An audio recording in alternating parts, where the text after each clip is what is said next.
The apostle said to the Lord, increase our faith. In verse 6, he replied, if you have faith as small as a mustard seed, you can say to this mountain, be uprooted and planted in the sea, and it will obey you. Faith is the most important subject in the Bible. The reason why you wake up in the morning by 3 a.m., someone called me sometime by 3 a.m. and said, Pastor, I cannot sleep. I said, why can't you sleep? He said, I keep having this dream. Each time I close my eyes, I see a big snake crawling over my body. The reason we run from place to place is because we don't have faith. There's a woman who read all about faith, and he read what Jesus said, that if you can have faith as little as the mustard seed, you can command the mountain and it will move. So the woman read this and studied a lot about faith. So one night actually, she opened her window and he spoke to the mountain. There was a mountain behind her house. And she said to the mountain, in the name of Jesus, I command you to move and be planted in the sea. And she went to bed. Now, when she woke up in the morning, she opened the window to see if the mountain has left, just like she said. So when she opened the window and she saw that the mountain was still comfortably in the same place. And the woman said in her heart, I knew it, that it will never move. This is the problem that we have. You pray, you think you believe, but right inside of you, you know you don't believe. And nobody need to tell you, you know now that if you prophesy something, if you declare a word, you yourself tells yourself that you don't have faith, you don't believe it. So it will not work. Faith is the most important subject in the Bible. I've read many books about faith. I've studied the scripture about faith. Before I gave my life to Christ, I was in the Catholic seminary. I went through theology, I studied philosophy with an affiliate institute in Rome. Pontifical Urban University in Rome. That's where I studied my first degree, philosophy. So I did a lot in philosophy and theology. So I've read about the Bible, scripture, and the many things. But I've come to understand that the problem that we Christians have is lack of faith. Faith is the most important subject in the Bible. Why is it the most important subject in the Bible? Because it will take faith to benefit from other subjects in the Bible. Faith, I'm not saying it is the only thing that is in the Bible. There are other subjects. You have healing, you have deliverance, you have prosperity, you have casting out of demons, you have ministry, you have so many things. But it takes faith to benefit from any of these subjects in the Bible. That is why the Bible says that without faith, it is impossible to please God. And the word of God says that the just shall live by faith. Who is the just? The just is you and I. Those who have been delivered by Jesus dying on the cross. So Jesus said we can never live without faith. Let me say this to you. Faith is as important to a believer just like water is important for the fish. A fish can never live outside water. That fish will die. A child of God, a believer who has given his or her life to Jesus, can never operate and live outside faith. If you take a believer outside faith, the believer lives a dead life. If you bring out a fish from the water now, just put the fish here. 10 minutes, that fish dies. A believer that has no faith or who does not live by faith will also die, even though that man or that woman is still walking the street, even though that person, Holy Ghost help me, even though you are still going to work, even though you still have your family, even though you still have your business, but spiritually you are gradually dying because you have been separated from the source of your life. Faith is important to you and me. Because everything that Jesus died for can only be received when you have faith. Without faith, it is impossible to please God. Without faith, it is impossible to receive the blessings that Jesus died. Because everything that Jesus died for on the cross of Calvary are all products of grace.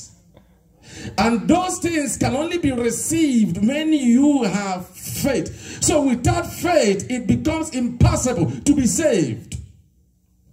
Jesus died that you and I shall be saved. But the word of God shows in the book of Romans that when you confess with thy mouth and believe in your heart, then you are saved. So even if you believe in your heart and you don't confess with your mouth, because confession is a sign or a symbol or an expression of your faith. So when you confess Jesus, which means you are expressing faith that Jesus died for you, then you are saved. But without confession, regardless of how many or how much faith you have in you or how you believe Jesus, you are not saved. Somebody say faith. Faith. Faith is important. Without faith, you can never benefit from all the benefits that Jesus died. Healing is one of the reasons why Jesus died. The Bible said that he died that you shall be. The Bible said that he became poor that you shall. All these things are the benefits of the death of Jesus. But the scripture says you can never access all these benefits without faith. That's why I'm teaching how to build your faith. If you build your faith, you don't have any business calling anybody to pray for you. You don't have that time. Because you know that you have built your faith. I'm going to teach you how to build your faith. Not only building your faith, how you can command, how you can make things happen around you with faith. Somebody say it loud. Say faith. Faith. That is why the apostles looked at Jesus. Do you know why they said to Jesus, increase our faith? If you look at verse 4, before verse 5, he says, if your brother or sister sins against you, rebuke them. And if they repent, forgive them. Even if they sin against you 7 times in a day and comes back to you and asks for forgiveness, still forgive them. They looked at the whole scenario. It looks impossible. How can somebody sin against you? Somebody criticizes you now. 2 minutes, he criticizing you. 3 minutes, he's accusing you. And Jesus said, keep forgiving. They said, no, you need to increase our faith to do this. You need to increase my forgiveness level to be able to do this. You can't call me names, things I never done. And then you come and say, sister, I'm sorry. And the whole church have heard about it. The next day you still come back and do the same thing. How do you expect this person to forgive you? So that was the scenario. Now they said to Jesus, okay, that's fine. We heard what you said. But for us to do this, Master, you need to do something. Increase our faith. It's not everybody. Me, I can't do it personally. You do the first time, okay. Second time, third time, I can slap you. That's why we are human beings. So we have to ask God for the level of that faith that you need. The reason why we are not benefiting from the blessings of God, listen to me. The problem we have is not the unavailability of the blessings of God. The problem we have is the unavailability of faith. Say to your neighbor, say the problem we have is not the unavailability of the blessings of God. It's not the unavailability of the blessings of God. But the unavailability of faith. All the men in the scripture that did great exploits, We are men and women of faith. If you look at the book of Hebrews chapter 11, if somebody can open Hebrew 11, everyone you hear about their names today, they were all men of faith. Man of God, if you can read Hebrew 11, just a little bit. Every single one of them, they were able to do exploits because of the level of their faith. Should I start from verse 1? From verse 1. Use the microphone. From verse 1. That is why we are not doing exploits. That is why we are not doing anything. Anyone that is doing exploits in the church, they have faith. Today we quote people like Catherine Kuhlman. Why are you quoting her? She had a level of faith that you don't have. Why are you talking about Benny Hinn? Because of the level of his faith. Renard Bonnke died. All over Facebook, people say, oh, this one has gone to God. There are men that died. They said, we don't know where they are going to. Renard Bonnke died. The whole world said, oh, we are sure this one is in heaven. No. Only God knows where he is. But I know he's in heaven.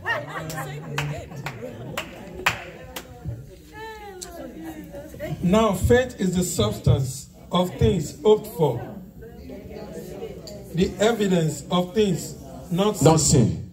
For by it, the elders obtained a good report. For by it, the elders obtained a good report. So those who did good, those who did exploits, those who demonstrated the power of God, obtained good report by faith.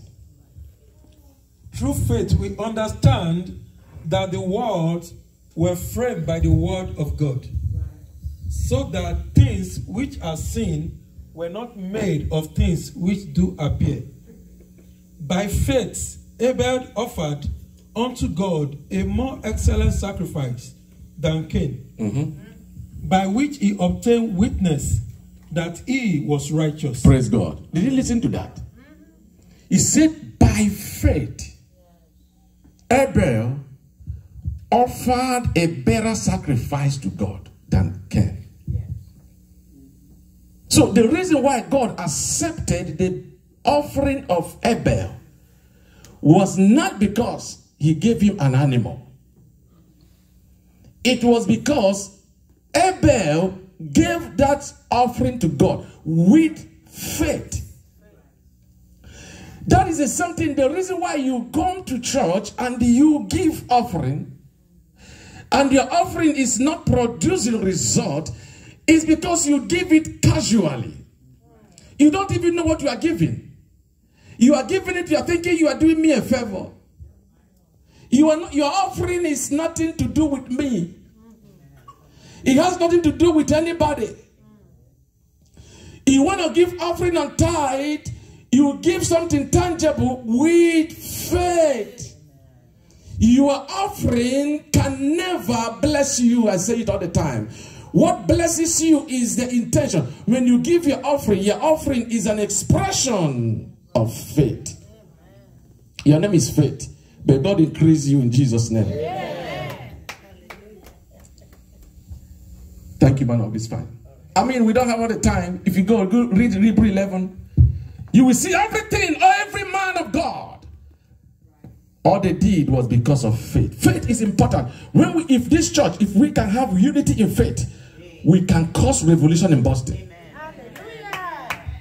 The problem is we don't have the faith. Your sister is thinking good of you, but you are there grumbling, thinking evil about her. So there is no unity, there is no faith. That is why children of God, we gather together, we don't achieve anything. That is why I tell people, I'm not looking for those who want to come to church. I want those who want to make heaven. Amen. Praise the living God. Hallelujah. Faith is important. I mean, if I speak about faith, I can speak about faith for 1 year without repeating myself. That's how good I can be when it comes to faith. Because I know very well. My mom is here. I know where we came from. Faith.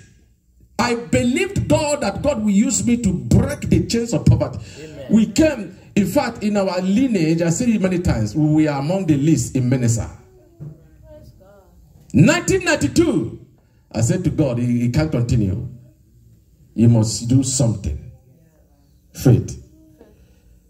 You are here, God has called you to serve him. Listen, every man or woman who has been called by God, woman of God, let me prophesy to you now. And God has called you to serve him, but the call of God upon your life can never be achieved without faith. Amen. Because when God calls you, your human ability can never be able to do it. So you need faith to do that. You walk in the economy of God, which is faith. God has called you to raise a ministry that is going to be about 10,000 people. You look at it to think, how is it going to be? But it is not about you, it is about the faith. Only thing you need to do is ask Jesus to increase your faith to be able to work with the requirements of heaven. God wants you to have a business. You need faith. Maybe you have an idea that you want to have a business. You have something that you really want to do. You can't do it without faith. Somebody say faith. Faith is the most important subject in the Bible. Let's look at the book of Romans chapter 1 verse 16 to 17. You can read it after. He talks about salvation. Why did God give the people of Israel, when you want to understand why God wants you to have faith, you need to understand why he gave the people of Israel the law in the Old Testament. He gave them the law to prove to them that man sinned, or man became sinners in Adam. Let me say this. Man does not sin because he broke the law. Man breaks the law because he's a sinner. You are not a sinner because you lied. Rather, you lied because you're a sinner. You are not a sinner because you committed adultery. Rather, you commit adultery because you're a sinner. So salvation becomes what delivers you. Righteousness becomes what delivers you. But righteousness cannot be given to you if you don't have faith. Everything is centered on faith. If you have faith, the Bible says, for he that believes, all things are possible. It's talking about faith. Somebody say faith. Faith. Faith is the most, I keep saying it, it is the most important subject in the entire scripture. Faith. There are levels of faith. We inherit God's promises by faith. Every promise of God, you can never get it without faith. Because we don't have all the time. Read the book of Hebrews chapter 3, verse 18 to 19. Faith is important because you can never inherit anything that Jesus died for without faith. You know, you can compare faith or salvation with the deliverance of Israel in Egypt. Let me show you something quickly. Man of God, take the Bible and read for me the book of Hebrews chapter 3, just verse 18 to 19. And to whom swore he that they should not enter into his rest, but to them who believed not. So we see that they could not enter in because of unbelief. Praise God. This is the word of God. They could not enter into the promised land because of their unbelief. This is God. Listen, when Israel were in Egypt, they were in captivity. The reason why the Lord brought them out of captivity was to take them to the promised land. to give them the benefits that God has provided for them, to give them the land that was filled with milk and honey, to give them healing, to give them deliverance, to give them success, to give them good homes, to give them good husbands and wives, to give them sound children. These were the reasons why he took them out from the hand of their enemy. It was the will of God for them to be in the land, in the promised land, the land of Canaan. But the Bible said they could not enter the land of Canaan because they had no faith. The people of Israel committed sin in the wilderness.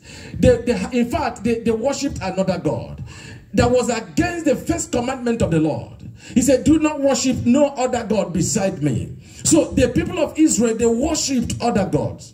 The people of Israel, they committed atrocities in the wilderness.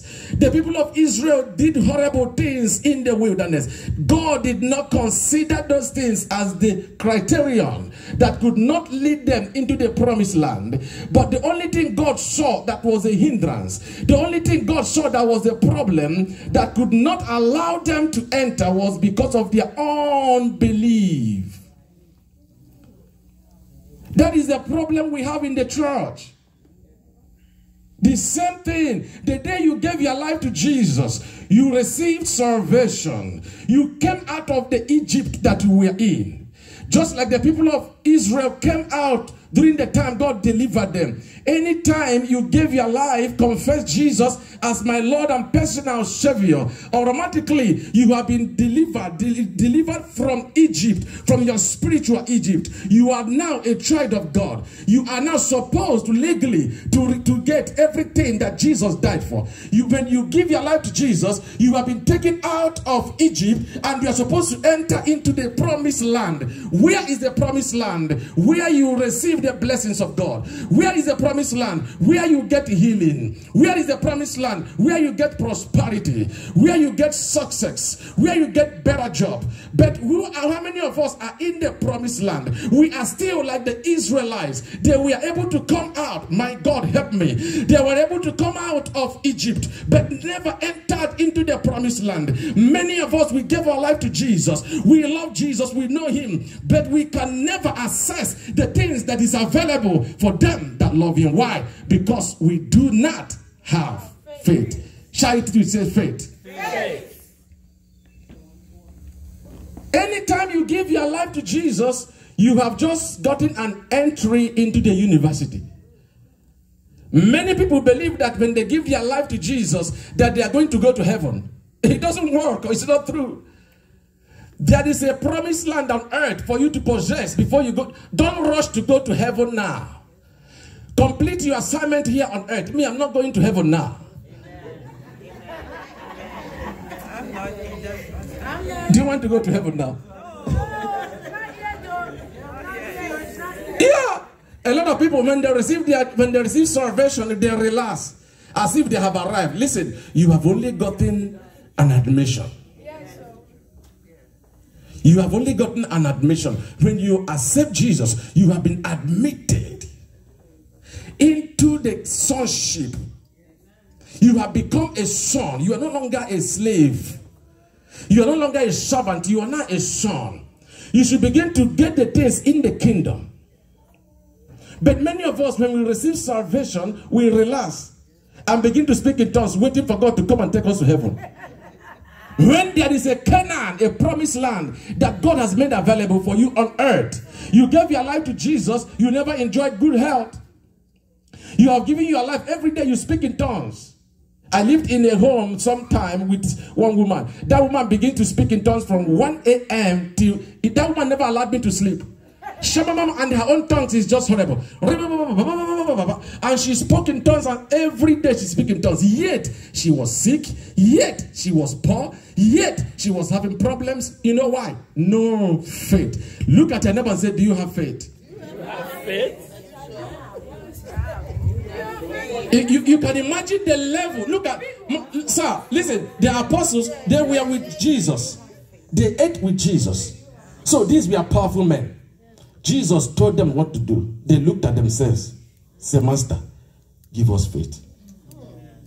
It's important. I I pray you, if you have faith, you can turn things around. Amen. We don't have it. I'm praying, God, give me the power to exercise your faith. Amen. That's what you need. You can make up your mind now and say, from now, I am going to have faith. If you say it, you believe it. Mama was giving testimony. She said, I continued. Faith is continuation. Don't give up. That's why I preach to people. Listen, if you want to have faith, compare your faith, have the same attitude that you have with faith with your medicine. Some of us are on medication. Some of us are on medication. You go to hospital, when you see them, when they sit before the doctor, they are quiet, they humble themselves. Doctor said, take this by mouth. I don't know if there are some they take by nose. They gave me one medication last week. They said, take one by mouth. I said, of course, I knew I have to take it by mouth. I'm not going to put it in my nose. Take it by mouth once a day. They take it. They never forget. They will keep taking it. Even if their neighbor was taking the same medication and died, they will take it. Why are you taking it? Somebody went to hospital and was diagnosed of whatever, and the person died after 1 week. Another person had the same sickness. He still went to the same hospital, even though he knew his brother died there. He still went there. Met the same doctor. Why? He believed he will survive. The problem the church is having is there are people we believe that they have faith.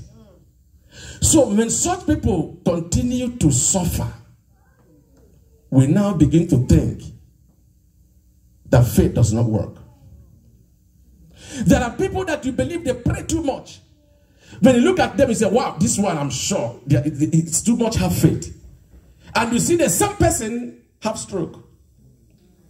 You see the same person, the husband left. You now begin to think how? No, the devil can still fight, but that person you are thinking that has enough faith might not have no faith at all.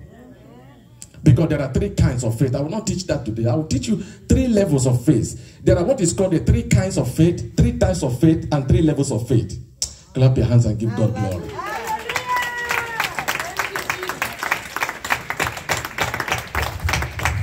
Mana mana mana mana.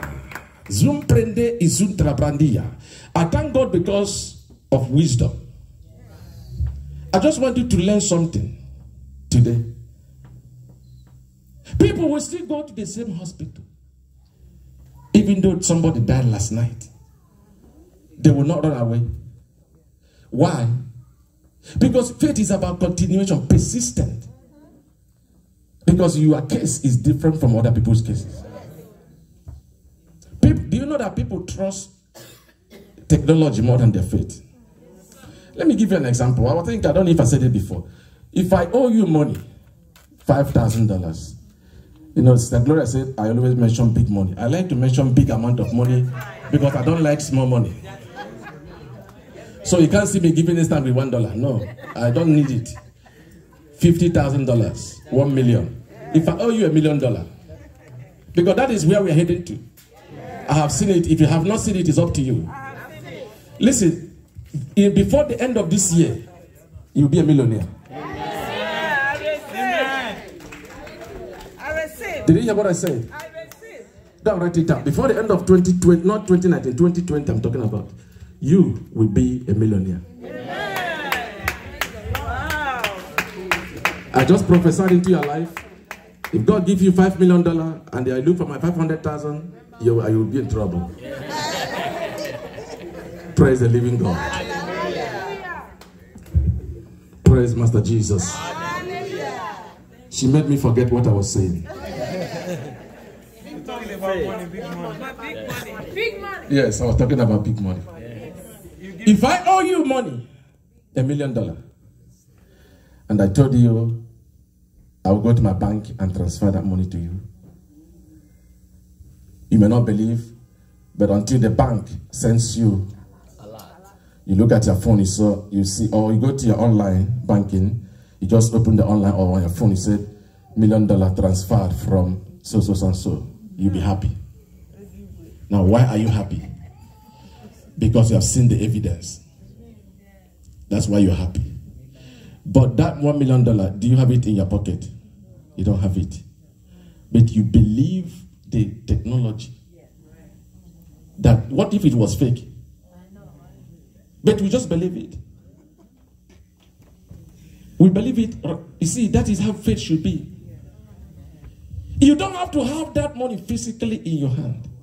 If you speak that word, the word of God is just like that technology. If the bank will do something, press 2 buttons, pam, pam. Benish was a bank manager. You press pam, pam, pam, pam, transferred. And somebody gets it. She don't have the money in her hand. Bernice transferred money, sent to you a slip. That slip is not money. You can never go there and tell somebody, I want to buy a Lamborghini because she transferred $1 million. They will tell you to bring it. So if you don't have it, but why do we believe these things more than faith, more than our God? If she can wire money and you just see an alert, you believe. The same way, when you speak the word, you should believe it. Because the alert will translate into physical cash. The word you speak will translate into physical benefit of whatever that you're speaking. Somebody say faith. I like to talk about faith. Finally, before I close, when I go read Mark chapter 10:27 and Mark chapter 9:23. Let me show you this analysis, comparison, and then we close. We don't have time. Come next Sunday, come every day, let's talk about faith. Before we finish talking about faith, your faith will increase. Amen. I'm telling you, Mama, your faith will increase very, very well. In the name of Jesus Christ. Okay, so your faith will increase. This is the wife of a king. The husband is a king in Africa. Amen.